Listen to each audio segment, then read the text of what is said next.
स्वामिन्नमस्ते नतलोकबन्धो कारुण्यसिन्धो पतितं भवाब्धौ मामुद्धरात्मीय कटाक्षदृष्ट्या ऋज्व्यातिकारुण्य सुधाभिवृष्ट्या स्वामिन्नमस्ते स्वामिन्नमस्ते स्वामिन्नमस्ते स्वामिन्नमस्ते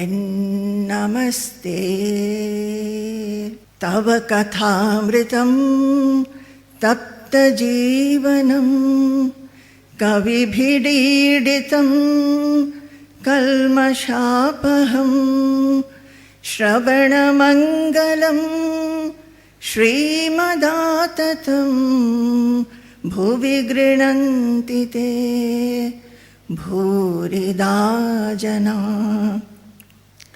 विरचिताभयं वृष्णिधुर्यते चरणमीयुषां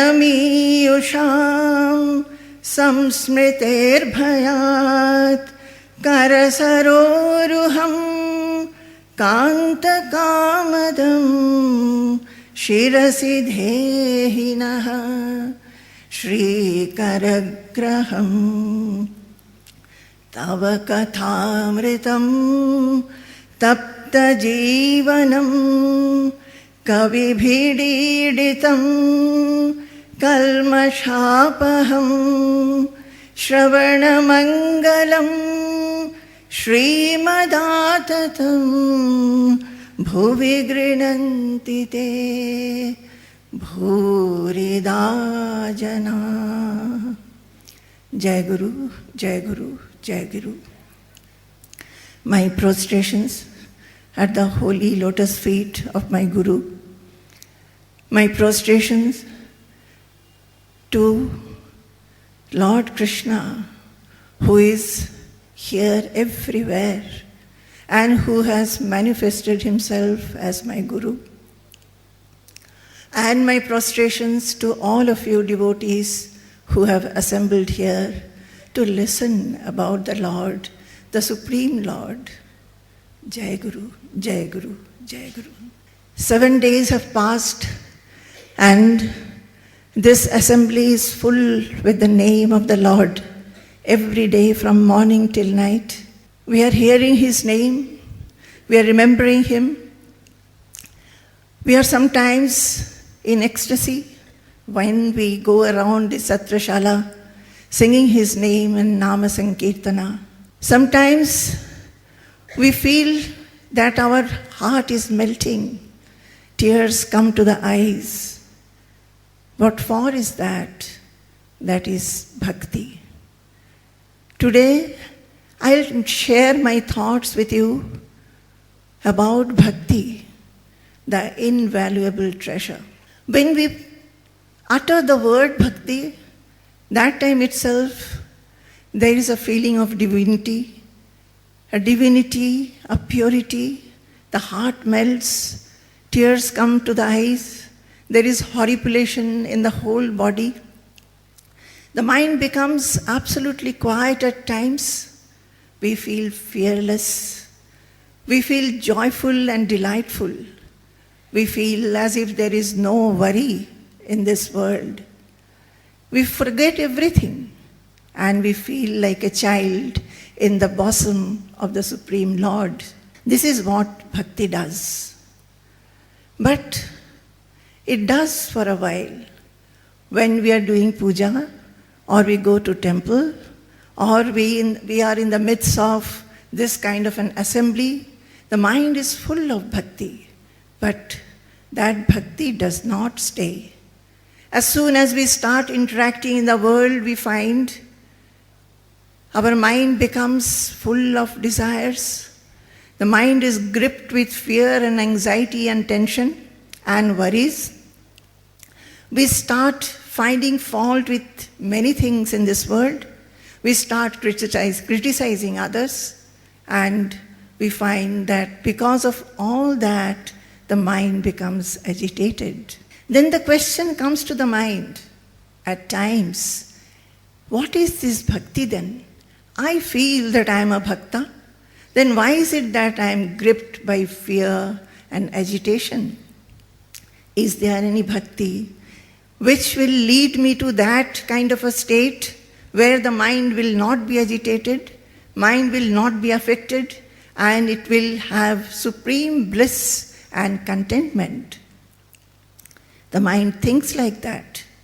When we read the life stories of great devotees, we find that they are having that kind of a bhakti, which make them always delighted, make them calm and tranquil, make them love everybody in this world.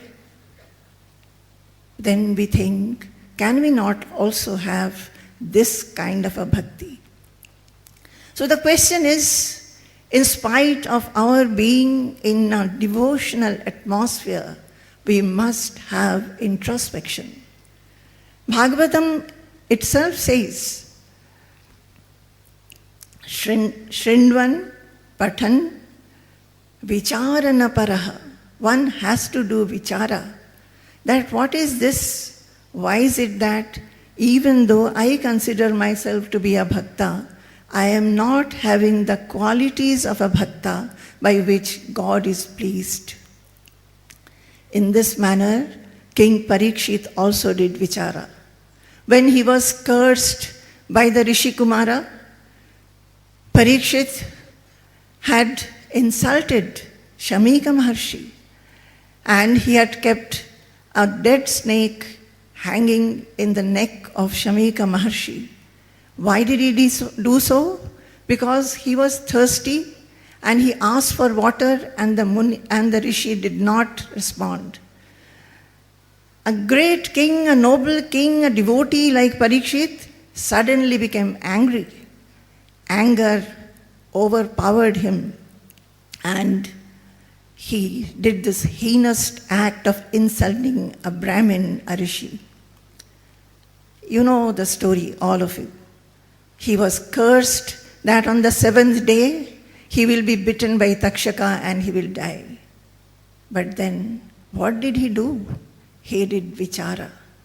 He started thinking all along, I used to think that I'm a great devotee, a noble king. But what is this devotion of mine? Now I understand that though I was thinking that I am a devotee, my mind was always attached to my body, my kingdom, my queens, my children, my ministers, my treasury, my army, and what not. It was not fully given to the Lord at all. Though I thought that I am a great bhakta, my mind was mostly with worldly objects and a little bit was devoted to God. So now, since I have understood what a crime I have done, what wrong I have done, I want to do repentance. I will sit in Prayopavesha. And he sat like that in Prayopavesha, not taking any water, not taking any food.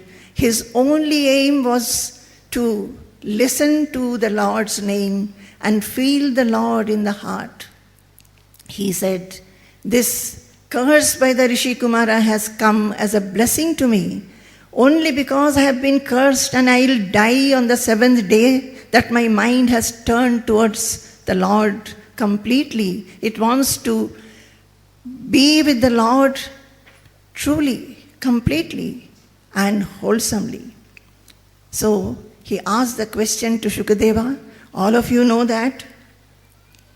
Yat shrotavyam atho japyam yat kartavyam nibhi prabho smartavyam bhajaniyam va bruhi adva viparyayam. He said, O Lord, please imagine the scene.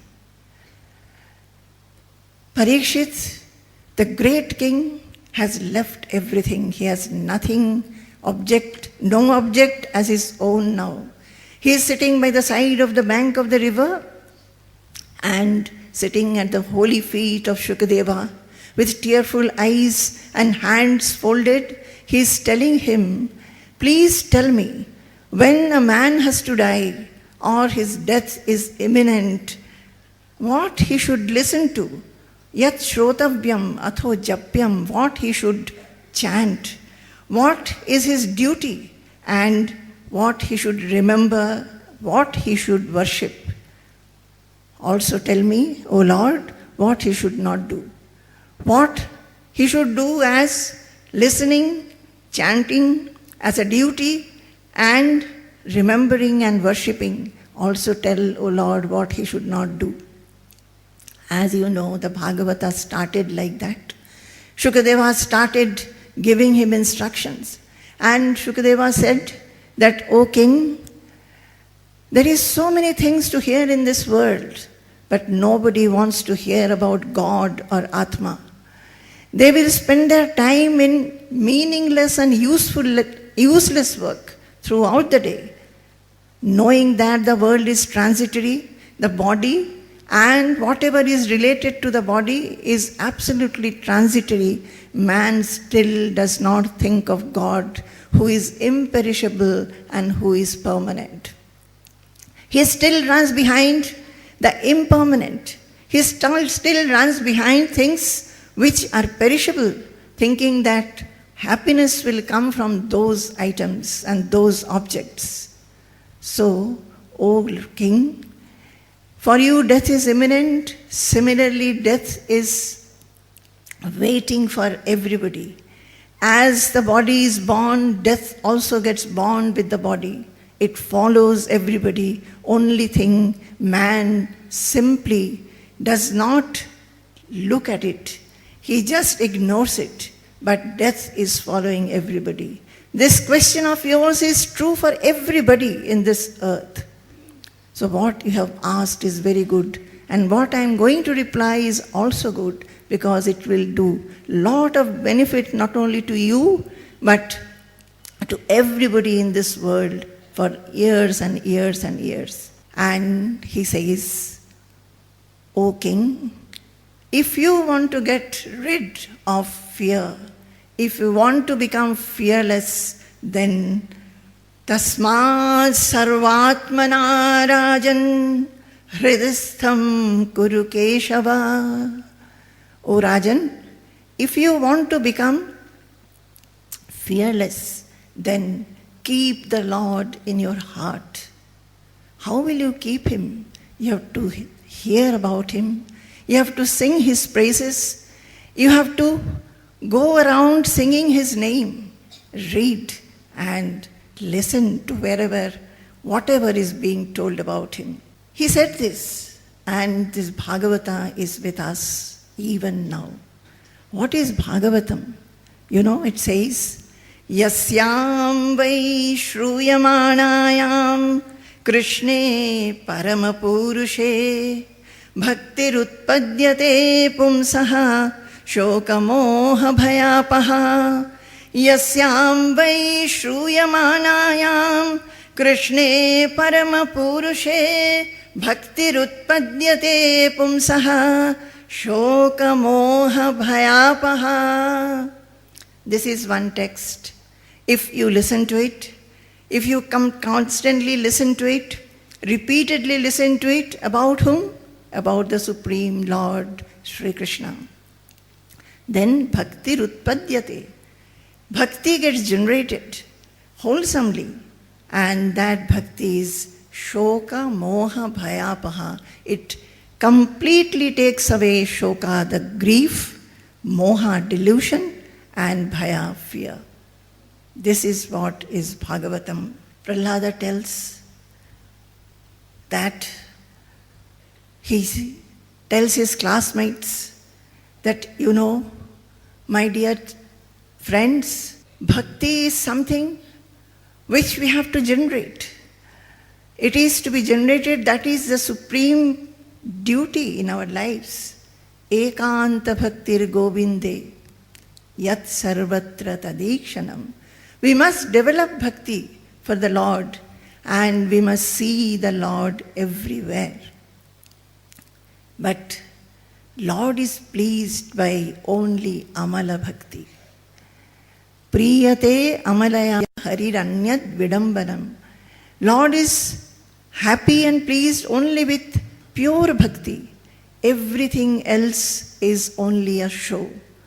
We may give lot of money, lot of items for puja and worship. We may chant many shlokas. We may do fasting. We may take up vows. We may do anything, pilgrimage. But Lord is not pleased by that. Lord is pleased only when the bhakti is pure. So we must understand what is pure bhakti. Then alone bhakti will become a treasure. Why is it that in spite of our thinking that I am a bhakta, I am a devotee, I get overpowered by grief, fear and tension? It is because our devotion is not pure. So what is pure bhakti? Bhagavata says, Savai pumsam paro dharmo yato bhaktiradhokshaje ahaitukya pratihata yayatma samprasidati. Savai pumsam paro dharmo yato bhaktiradhokshaje ahaitukya pratihata yayatma samprasidati. The highest duty in man's life is to grow devotion for the Lord, the Supreme Lord. Yayatma samprasidati. Why should we generate or cultivate devotion in our mind?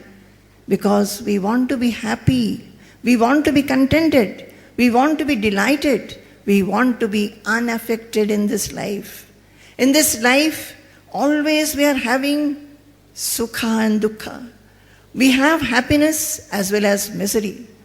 And if you see, if you do vichara, you will find that dukkha is more than what is sukha. So to be completely peaceful, delightful, unaffected, let sukha come, let dukkha come. We do not want to be affected. We do not want to be too much elated. We do not want to be depressed. We want to remain unaffected in this life. We want to become contented. To do that, the bhakti has to be generated. And when bhakti gets generated in the heart, what happens? We start loving the Lord so much that our love for the world, first our body, love for the body and whatever is related to the body, husband, wife, children, house, wealth, property, possessions, name, fame, recognition, everything falls off. We do not have so much of clinging to those things. We do not have possessiveness. All possessiveness falls off. Then what is that pure bhakti? What kind of bhakti will make us feel fully and completely as gods? What kind of bhakti is that by which we will feel that our love is growing for the Lord and our attachment, our clinging to the worldly objects is reducing? What is that bhakti? It says, ahaituki apratihata bhakti. Bhakti should be ahaituki and apratihata. What is ahaituki? Unmotivated. There should not be any motive behind the bhakti. That I go, that is what generally we do. We go and worship in the temple. We give lot of money, or we conduct a worship or a puja, spending lot of money. We spend a lot of money going for pilgrimages or giving dana. We feel that we have done a virtuous act. We have pleased God. But it is all with a motive generally done. What is the motive? We'll go and worship and say that my son should get a promotion, my daughter should get married, I want to buy a flat in Bangalore. That is not happening, so it must happen. I am having a case in court, I should win. We always go and pray. We never go and tell Lord that I have come to you, O Lord, only loving you. I don't want anything. I love you, so I have come to you. I love you. I cannot but love you. I'm so fond of you, O Lord. We don't say ever. We don't say ever. We don't even remember him. Throughout the day, how many people are there in this assembly who at least remembers God and says, "Oh Lord, so many things you have given us. You have given us this birth. You have given us so many opportunities. You have given us the breath, our blood flow, the air, the water, place to stay, food to eat, dress to wear." At least in the morning or while going to bed, do we ever say, "Oh God, I am grateful to you. I am grateful to you, O God, because you have given me all these, though I never wanted it, I did not ask for it. Without my asking, you have given. How much you love me, O God." We never say. We forget that. If I do something good, I say, "I have done." If something goes wrong in life, then we blame God. This is what we do always. So, Aheituki Bhakti is like that, where we do not have any motive. Such devotees, they are pleased with whatever God gives them, sukha or dukkha. Such devotees, they always say that, "Oh God, I do not want anything else except Nischala Bhakti for you, and I want to serve you." Tasmin prasanne sakalasisham prabho kim durlabham tabhiralam lavatmabhihi ananya drishtya bhajatam guhashayah swayam vidhatte swagatim parah param.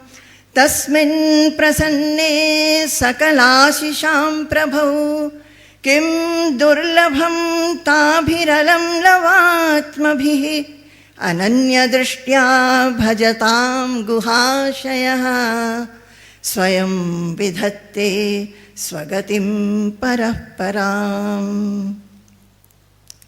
What is unattainable for such a devotee who doesn't want anything, who has pleased the Lord by not asking anything? He, the Lord, who is capable of giving every boon and every gift, all his boons and all his gift becomes insignificant for that devotee who doesn't ask anything. He just wants to have Ananya Bhakti, one-pointed wholesome bhakti at the lotus feet of the Lord, and he worships him inside his own heart. The Lord is everywhere. He is all-pervading. He is in everything in this universe. So he is inside the heart, very near, very dear. We miss him because we fill our mind only with agitations, complaints, and grumblings. When there is a vessel of water which has clean water, if we keep some pebbles into that water, if we look into that water, we'll see our face clearly. We'll be able to see the pebbles also clearly. But if we give some ripples in that water, or we make the water muddy, our face will not be seen clearly, neither we will be able to see the pebbles clearly. Similarly is the mind. When the mind is full of desires, it gets agitated. And because of that agitation, the self, God, the inner Lord who is always there, he is sitting there, stretching out his hands to embrace us, to give us that feeling of his embrace. We miss him. We do not see him. We do not want him also. We want everything outside. We think that everything in this objective world, all objects, if we run behind that and we possess that, we will get happiness. And we miss the actual happiness. So, this Ananya Bhakti, the devotee who has Ananya Bhakti and worships the Lord in his own heart, Lord gives himself to him. So what is unattainable for him? The devotee. When the Lord has given himself, That becomes the real blessing and nothing else. Man doesn't understand. We keep on asking God for this thing, that thing, as I said, promotion, health, property, house, car. Keep on asking God. And God fulfills our wishes also at times. We are happy at that time. But very soon another desire crops up. If we have a house, after some time we'll want a car. If a car is there and is very new also, if a new model comes, a newer model comes, or the neighbor has a newer model of car, again a desire will crop up in the mind. You will want that thing. So, one after another the desires come into the mind and one is not contented. Contentment is the real blessing. One who does not want anything from God, God gives him his own self, and that is the real blessing. So this is Ahaituki Bhakti. What is Apratihata Bhakti? Apratihata Bhakti is when the bhakti remains unswerving, unshakable in the midst of dangers and difficulties. Many times when dangers and difficulties come, we forget God or we become annoyed with God. We simply stop praying to Him, worshipping Him. What is Apratihata Bhakti? Apratihata Bhakti is when whatever may be the situation in life, difficulties, obstacles, still the bhakti never reduces. After the Mahabharata war, when Yudhishthira did Shraddha for all the departed souls and Krishna was about to go back to Dwaraka, he was about to get into his chariot. He saw a woman running cryingly and running towards him. Who was that?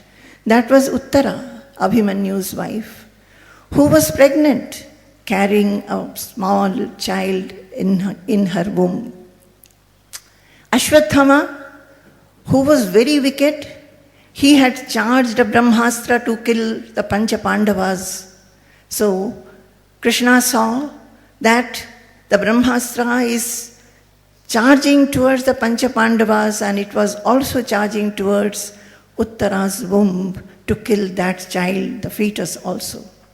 Uttara was cryingly coming, "Oh Krishna, please protect me, please protect me." With his Sudarshana Chakra, Krishna annihilated that Brahmastra and saved the Pandavas. Then he turned to go back. Kunti came forward with tearful eyes and with folded hands. She started talking to Krishna. In the beginning, she chanted some stutis. She said, "Namasye purusham tvadyameshwaram prakriteh param alakshyam sarvabhutanam antar-bahiravasthitam Krishnaya Vasudevaya Devaki Nandanaya cha Nanda Gopakumaraya Govindaya Namo Namaha Namah Pankajanabhaya Namah Pankajamaline Namah Pankajanetraya Namaste Pankajanghraya Namo Akinchana Vittaya Nivritta Gunavrittaye Atma Ramaya Shantaya Kaivalyapataye Namaha Kaivalyapataye Namaha. Kunti said this. You know what is this? This should be our cry, our stuti for the Lord. She says,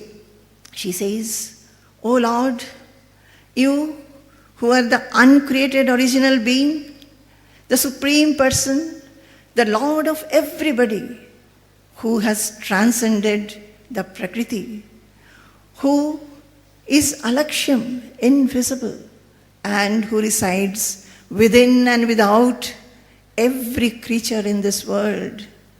My pranam to you, O Lord, the Supreme Lord.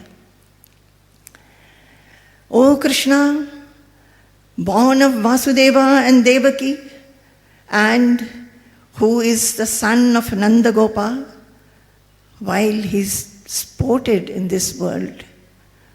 O Lord, my pranam to you. Namah Pankajanabhaya, Namah Pankajamaline, Namah Pankajanetraya, Namaste Pankajangre. O Lord, the word lotus emerges from your navel. You are garlanded with a lotus.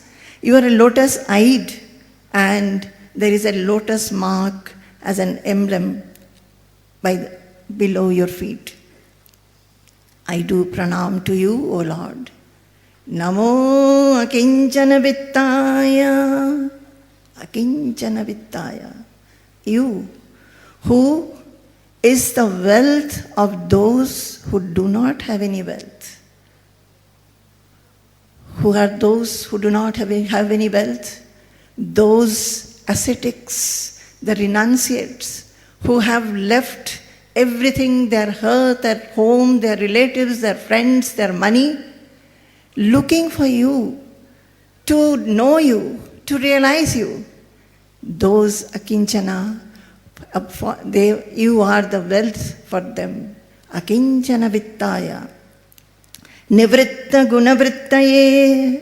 And you are Gunatita. The gunas do not affect you. Atma Ramaya. You are absorbed in your own self.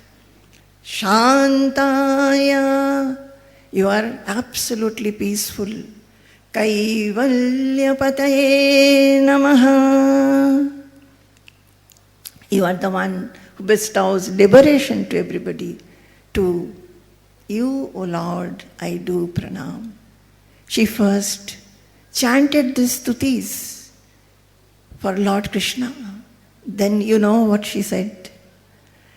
Vipadasantuna shashvat tatra tatra jagadguro bhavato darshanam yatsyad apunar bhavadarshanam. Vipadasantuna shashvat tatra tatra jagadguro bhavato darshanam yatsyad apunar bhavadarshanam. Kunti said with tearful eyes, O Lord, I want to tell you this. Let there be more and more of difficulties and dangers in our lives. Because I find that only when I am in danger and difficulty, we feel your presence with us. We remember you only then. So to remember you, if I am not able to remember you when everything is all right, but I want to remember you, let then difficulties and perils come, dangers come, and let me be faced with them. Do we ever say like that? This is Apratihata Bhakti, which Kunti showed. Our bhakti should be like this. Whatever may be the situation in life, sometimes it may be good, sometimes it may be bad, but our bhakti should not be shaken. That is Amala Bhakti, Apratihata and Ahaituki Bhakti. This is Amala Bhakti. Now, how to get that bhakti? In Bhagavatam, everywhere it is said, go to the holy people. Go to the holy people. They can only give you direction. They will tell you how to have this bhakti. Prayena bhakti yogena satsangena vinodhava nopaya vidyate sadhryam prayanam hisatamaham. There is no easier way to get eternal bliss than the practice of devotion cultivation of devotion with the association of holy people and serving them. That is, if you want bhakti to grow in you, if you want to have pure devotion, then go to holy people and do service to them. Labhate mai sadbhaktim mat smritihi sadhu sevaya. Krishna is telling Uddhava that intense devotion arises in a bhakta, in a devotee, and constant remembrance also if you go to a sadhu, a holy person, a Mahatma, have his intimate association and serve him. You know, beautiful shlokas. When I was trying to think what I will talk, the topic is this: devotion, an invaluable treasure. So I was going through the Bhagavatam. Such beautiful shlokas. So when we start reading, we just cannot stop. And I found a very beautiful shloka. All are beautiful, but this one I found newly. I might have read it earlier, but today it has struck me deeply. Santo dishanti chakshumshi bahirarkas samuthitaha devata bandhava santaha santa atma hamevacha. It says, the saints, the holy people, they give us the inner eye, the spiritual eye to see God inside us. The sun shows us everything outside, but a saint shows us the Lord within by giving an inner eye. Santaha dishanti chakshumshi. So, a saint, a holy person, is nothing but God himself. He is the friend and he is Atma. And not only that, he is myself. Who is saying? The Lord is saying. Lord Krishna is saying. The saints are like that. Also he says, Yatha varundhe satsangaha sarva sangapahohimam. Wherever there is a satsanga, a saint is there who talks and he replies to question. He talks about me. There, I am there. And in that sangha, in satsanga, I get bound, and that removes all other sangha from the mind of a devotee. Naisham matistavadurukramanghrim sprishatyanarthapagamo yadathaha mahiyasam padarajobhishekam nishkananam navrinitayavat. Naisham matistavadurukramanghrim sprishatyanarthapagamo yadathaha mahiyasam padarajobhishekam nishkinchananam navrinitayavat. Naisham matistavad urukramanghrim.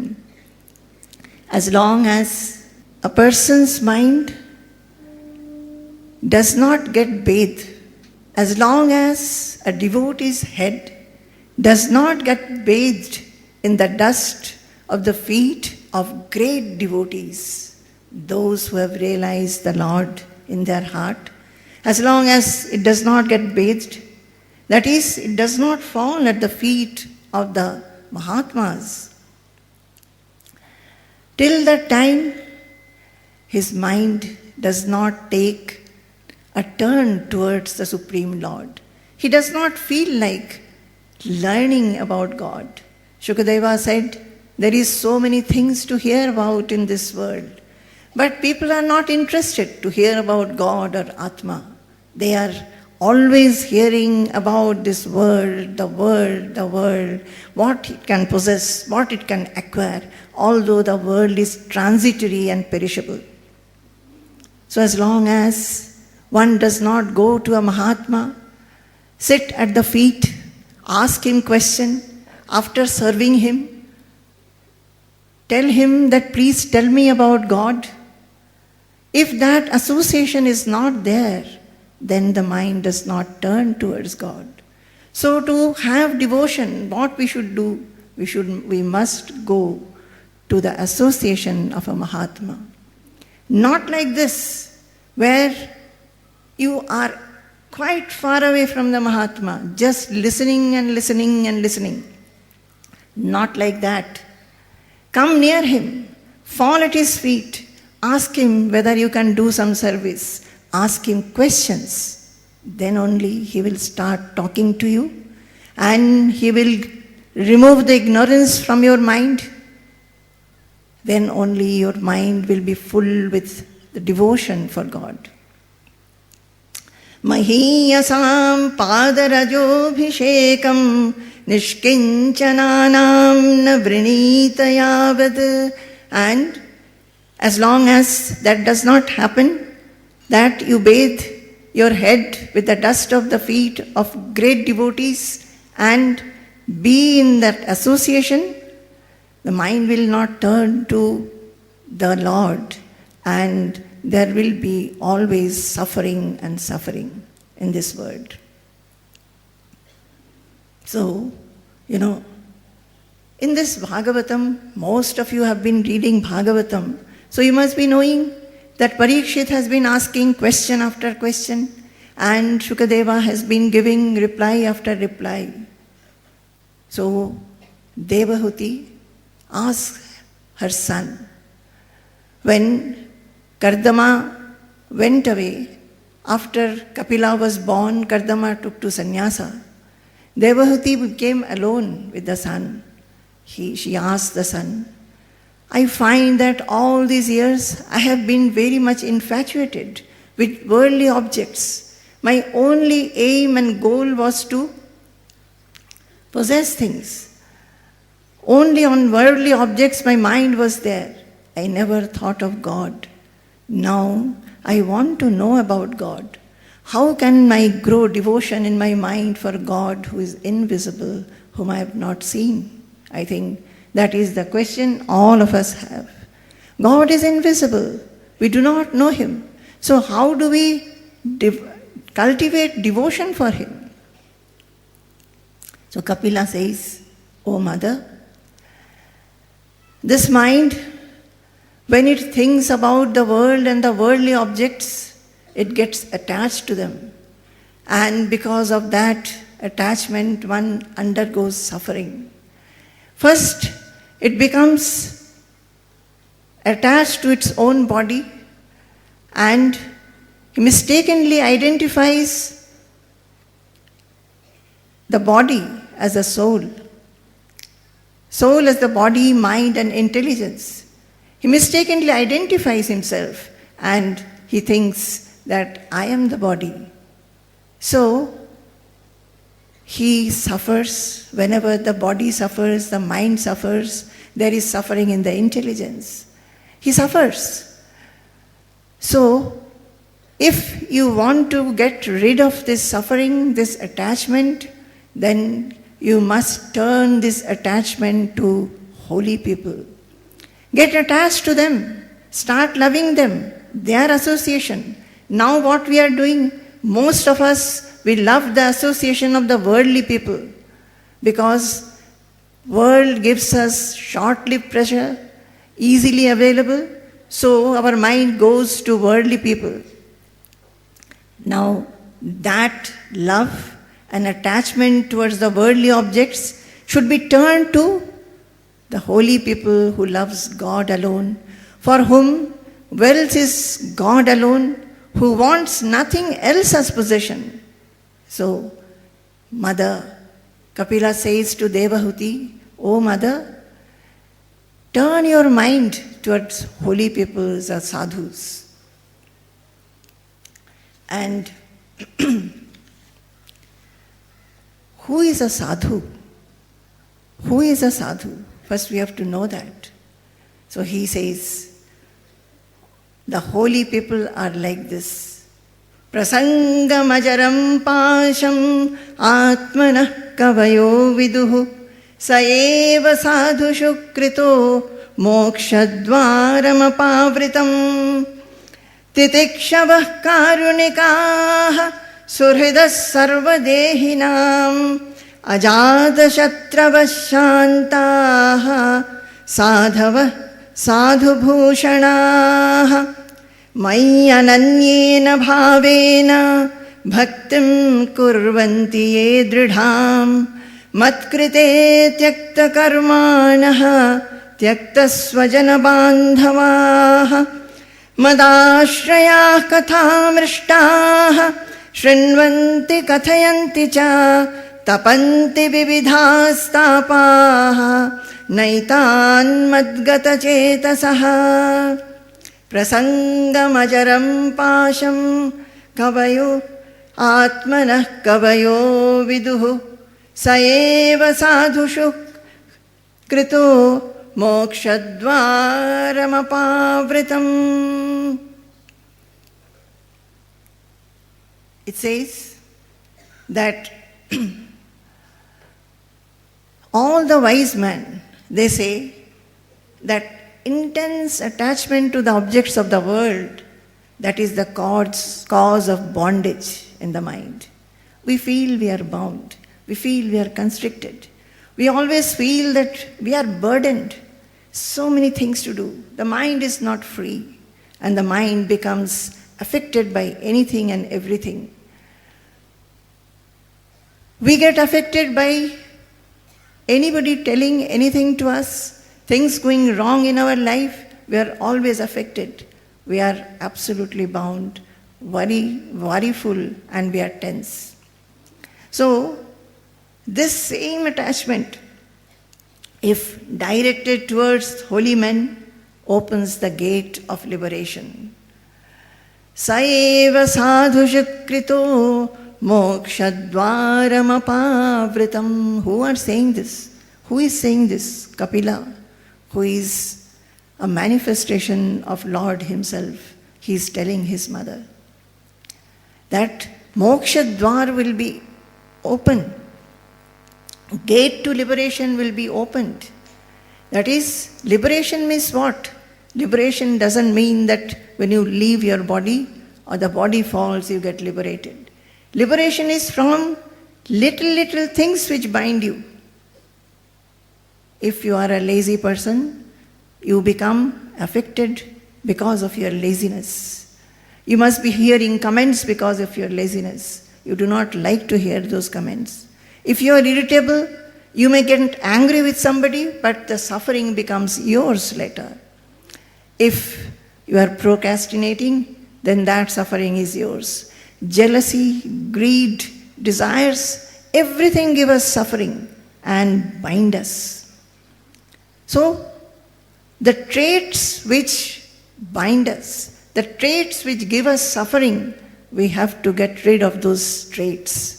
Undesirable traits which gives agitation to the mind, we must remove them. We must make some pursuit, discipline we must follow to remove these undesirable elements from us. And we must cultivate and bring about and strengthen good qualities in us. And ultimately, the liberation is had when the mistaken identity is cut. That is, we get identified with the body. We feel that I am the body, the soul is the body. But once when we come to understand that I am that imperishable, eternal soul, then there is liberation. So, in our first step, we have to get liberated from the undesirable qualities which agitate us, and that will lead to the realization of God or the soul or Atma in us. How will that happen? The same thing. Go to the Mahatmas, they will talk to you about only this. They know only Lord. They know only about Lord, Supreme Lord, the Supreme Being. so they can talk about Him, who is imperishable, who is all-pervading, who is within us. They'll be talking about Him. So you go to Him and serve Him, and then you will find that your mind has attained a freedom which these holy people themselves, they experience. They always experience freedom because they do not care for anything. They are not attached to anything. They do not desire anything. They have only love for the Lord. And what are their qualities? Titikshava karunikaha suridhas sarvadehinam. Titikshavaha. Titiksha. They are forbearing. They forbear every difficulty that comes along. They do not get affected. They do not complain. They do not grumble. That is their quality. The biggest quality in life, I think. We are always grumbling. We are always discontented. We always want more and more and more. Whatever we get, we are not satisfied. We want more. What is the wealth in our lives? The greatest wealth is santosha. When we are contented, then we are fully satisfied and peaceful. There is no agitation. We'll be always joyful. I am remembering a story, not actually a story, a real happening. Some time back, some years back, in the ashram one day, we had taken lunch, everybody had taken, but our Swamiji, Pujya Swamiji, was outside. He had gone for some program. He was yet to come back. So we were waiting for him. I was sitting in the front veranda. It was about 1:30 or so. I found the gate getting opened and a forlorn figure. I could understand it was a help seeker, a beggar. He was coming. And he seemed to be very poor, very old. He was coming with very slow footsteps. He came. Seeing him from a distance, I thought, very poor, very old. I was thinking how much our Swamiji would have given. I took 10 rupees and stood there waiting for him to reach me. When he reached me, I stretched my hand and I gave that 10 rupees to him. He said, "Amme, I'm very poor, very sick. I'm going to Kozhikode for some treatment. There the hospitalization, medicine, everything is free.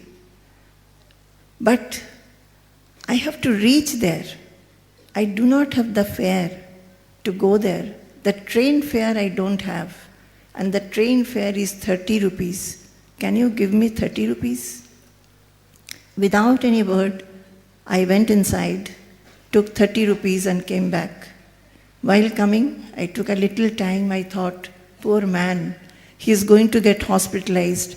Maybe we can give him some things more. Maybe a bedsheet will be helpful for him. Maybe a mundu will be helpful. We sometimes keep stocks for such help seekers.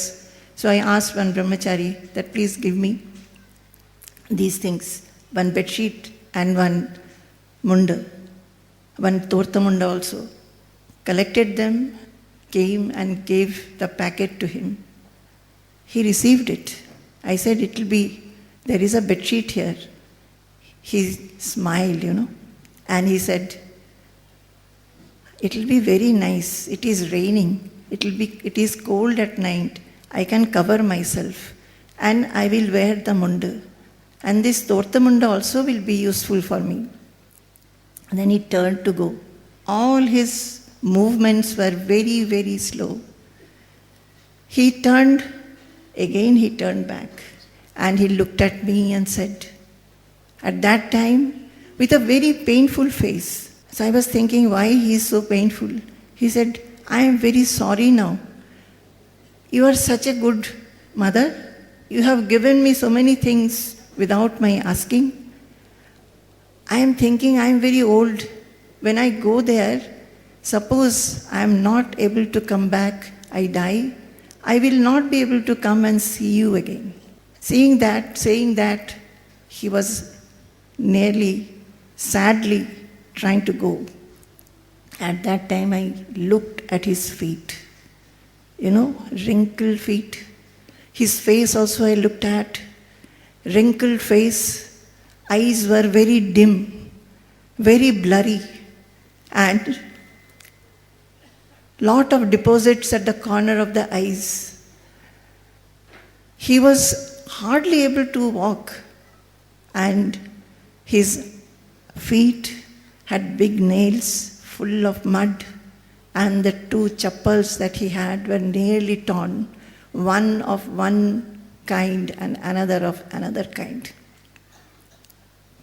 I looked at the brahmachari and told, "Do we have any chappal to give?" He said, "Yes." I said, "Go and bring. And bring some Nendraparam also. Maybe he is hungry." So, 2 packets, one with Nendraparam, one with chappal. I went to him and I was about to give it to his hand and tell him and give him. He looked at it and said, "Madi amme, I don't want. Enke vanda. You have given me what I wanted. 30 rupees only I wanted because I wanted to go to Kozhikode. I did not have that money. Over that you have given me so many things. I should not look for more. This is enough, Madi." And then he turned and went. At that time, I looked till he was out of the gate and could not be seen anymore. And I thought, this is contentment. This is contentment, which we do not have. Whatever we have, we want more. And this poor man, leave aside all the items, some food. Nendraparam was being given, and he must have been hungry. He did not take. He said, "Madi." So, Manasija paritushte korthavan ko daridraha. There is a sloka which says that when the mind is contented, then who is a rich man or who is a poor man? A rich man, he may be staying in a palace and still cry. He may be eating well, wearing well, having everything, but still dissatisfied. And a poor man who stays under the great sky or under a tree, doesn't get anything to eat, maybe a few things which people give him, he is contented. So when the mind is contented, that person is the rich person and not the one who has lakhs and billions of money in the bank. What will we do with money? Can we buy fearlessness? Can we buy contentment? Can we buy peace with money? Can we write out a check?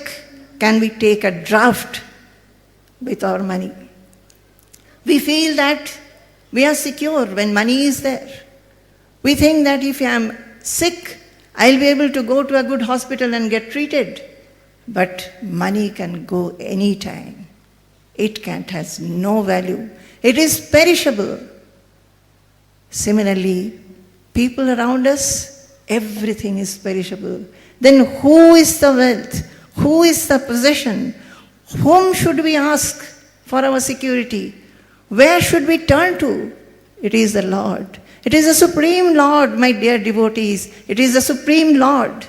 And we miss Him. We are absolutely negligent of Him. We ignore Him. He is looking at us with smiling face, but we look at the perishable things and not Him who is imperishable. Titikshavaha karunikaha surhidas sarvadehinam. So He is forbearing, He is unaffected. He is friendly to all people. Karunikaha surhidas sarvadehinam.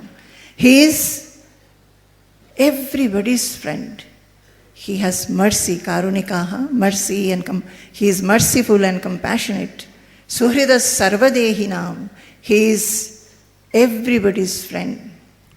Ajata shatrava shantaha, ajata shatrava means he has no enemy.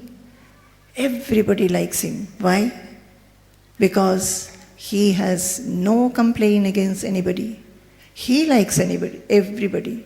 Whatever be their nature, he is always tolerant.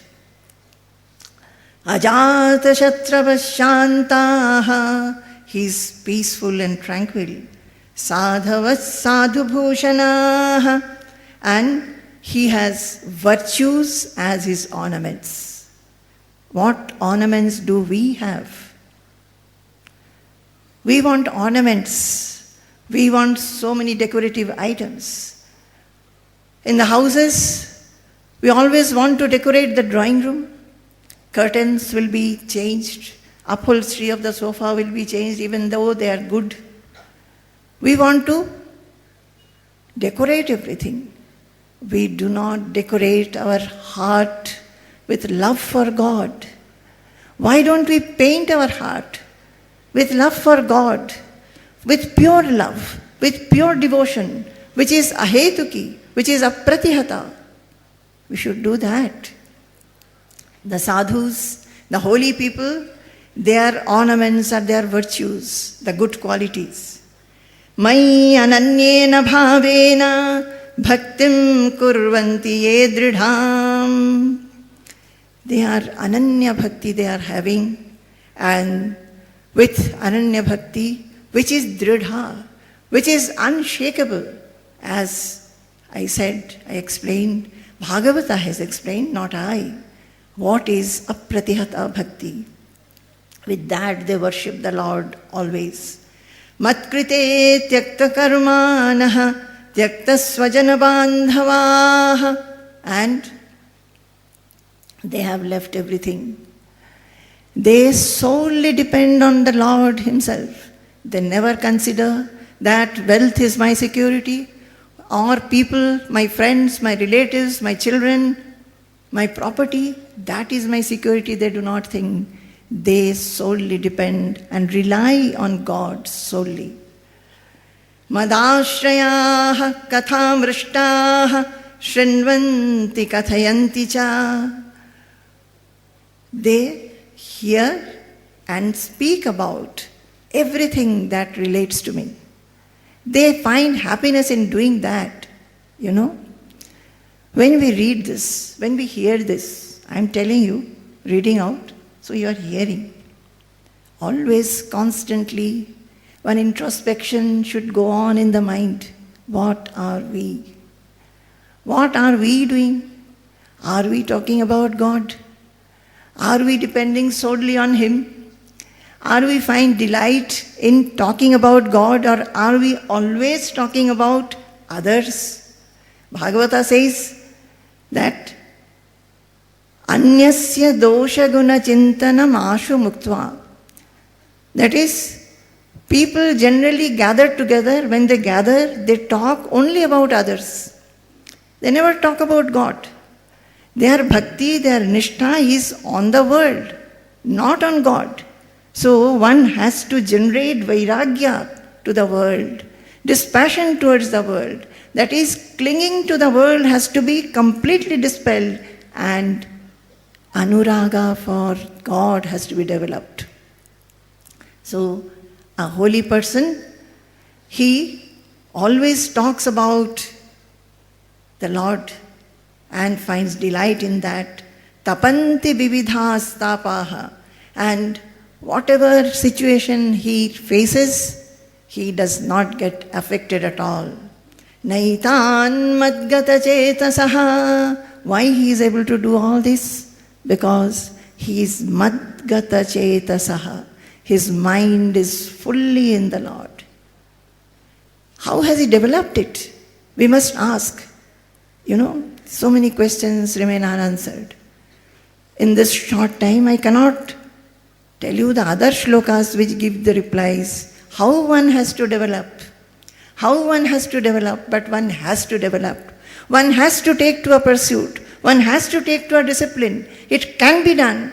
If these people, the great devotees, could take to the pursuit and discipline of Bhagavata Dharma, and they have realized God in their heart, and they have become supremely blissful, then we too can do it. Only thing, we do not take to the discipline, we do not take to the pursuit. That is our lack.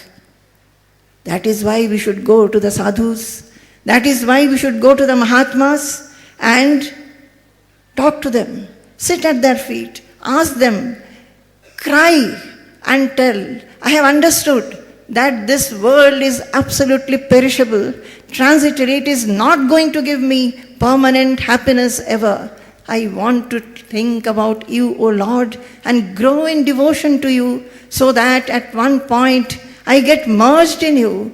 I only think about you. I know that you are the one who can give me Nishreyasa, the supreme blessedness that I am looking for, and I am not getting it anywhere in this world from any object. Please tell me what to do. Kapila tells his mother, Dayete sadhavas samadvi sarva sanga vivarjita sangastveshvatate prarthyaha sangadosha harahite. O mother, the company and the association, the intimate company and association with these Mahatmas, the sadhus, have to be sought. So please seek their association, seek their company, and learn from them, because they are Sangha Vivarjitaha. They do not have any attachment to anything in this world. They will be able to remove attachment from your mind. Nobody else. Satam prasangan mama virya samvido bhavanti hrit karna rasayana katha tadjoshanadashvapa vargavatmani shraddharatir bhaktir anukramishyati. Satam prasangan mama virya samvido.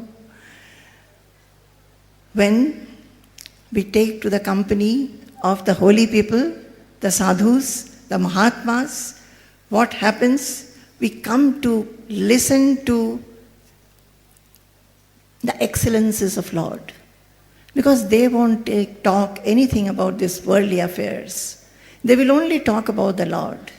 They are fortified in truth. So they are such people who love God and nothing else. So they will talk about that, only the excellences and excellence and the deeds and the sports of the Lord. They will describe the Lord in such manner that hearing, an image of the Lord will be there in the mind, and we start feeling love for that image. Just like when we learn a song, the words will be constantly humming in the mind, day after day. When we hear about Him, when we sing about Him, His image, His form, His words will be constantly in the mind. And as the mind becomes completely attracted to Him, the mind will come away from the worldly attractions and allurements. So, what happens? Whatever this Sat people, the sadhus, the Mahatmas talk, it becomes Hrit Karna Rasayana Kathaha. It becomes a nectar for the ear and the heart. One feels dissatisfied to listen only little bit. One says that I am not satisfied. Please tell me more. Please tell me more. Because it is swadu swadu pade pade. It is so very nectarine in every word, in everything. And in the path of devotion, path of liberation, faith gets generated, delight, rati gets generated, and bhakti gets generated. Shraddha, ratihi, bhaktihi, anukramishati. One after another. First the faith gets generated, then rati, then bhakti. Bhaktya puman jata viraga aindriyad. Drishtasrutan madrachananuchintaya. Chittasya yatto grahane yoga yukto. Yatishyate rijubhir yoga margaihi. And when this Shraddha, Rati and Bhakti gets generated, what happens is that all this dispassion, clinging towards the worldly objects also get reduced. There is an enthusiasm to hear more, to learn more, and to take to the Bhagavata disciplines. What are the Bhagavata disciplines by which pure devotion can be generated? And those disciplines, the Mahat Vyakti, the Mahans, the Sadhus, the holy people, they will constantly teach you. When you ask him, yes, my mind is getting filled with his love, but I do not know how to keep this bhakti, the devotion, strengthened, how to enrich, how to get enrichment, how to strengthen it, how to become stabilized in this bhakti so that I will be constantly blissful. My bhakti will be unshakable and I will be constantly contented. He will give you reply. He will say that these are the ways. Please pursue this path. Vani gunanu kathane shravanau kathayam hastau cha karmasu manastava padayornaha smrityam shirastava nivasa jagat praname drishtis satam darshanestu bhavattanunam. In short, all the disciplines in Bhagavatam, in many of the chapters, many of the skandhas, these disciplines are written. It says not only a holy person, you have to go particularly to a guru who is myself, Guru Devata Atma. Guru, Devata and Atma is one. You have to particularly go to a guru, ask him, take initiation from him, ask him how to pursue this path and grow in devotion so that you will be unaffected, fearless in this world. Shoka moha bhayapaha is what Bhagavatam always tells. So in short it says, we should be talking about him, Vani gunanu kathane. In his guna, in his excellences, our word should be used. We should talk only about him. Shravanau kathayam, and the ears have to be engaged in listening to him.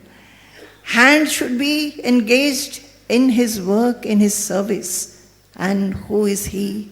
He is everywhere in every living being, every non-living, every living, everything that you do for anybody is his service.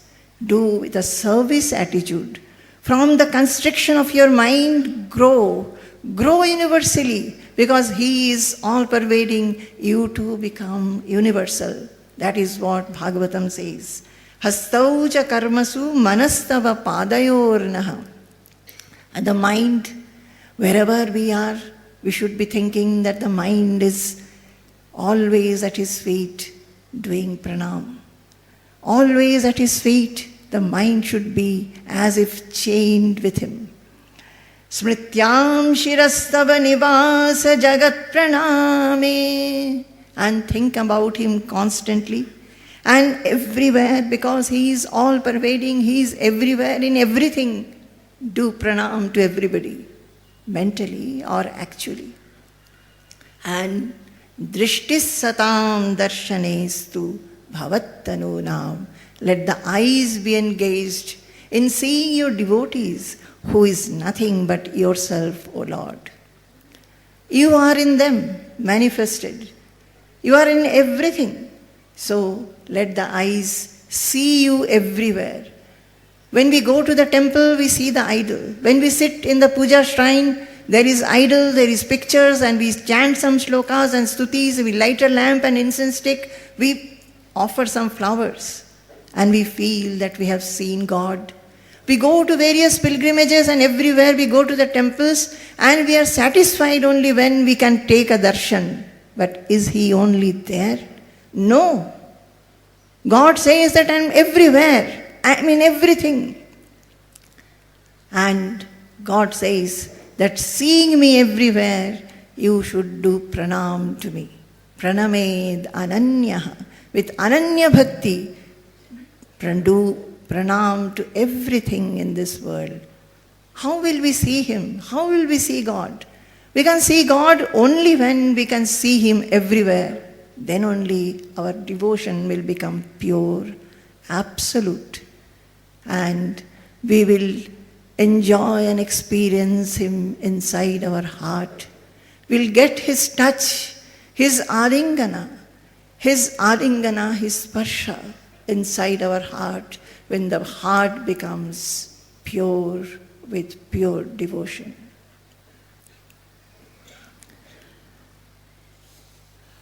So, this is what I could share with you today. What is devotion? I look forward to talking in this assembly, to talk about devotion and the Lord, because so many of you devotees gather here. So the mind becomes filled with devotion only looking at devotees. Let our devotion be true, pure, and all-enveloping. Let it be so. Jaya Shankha Gadadhara Neelakalevara Pita Patambara Dehi Padam. Jaya Shankha Gadadhara Neelakalevara Pita Patambara Dehi Padam.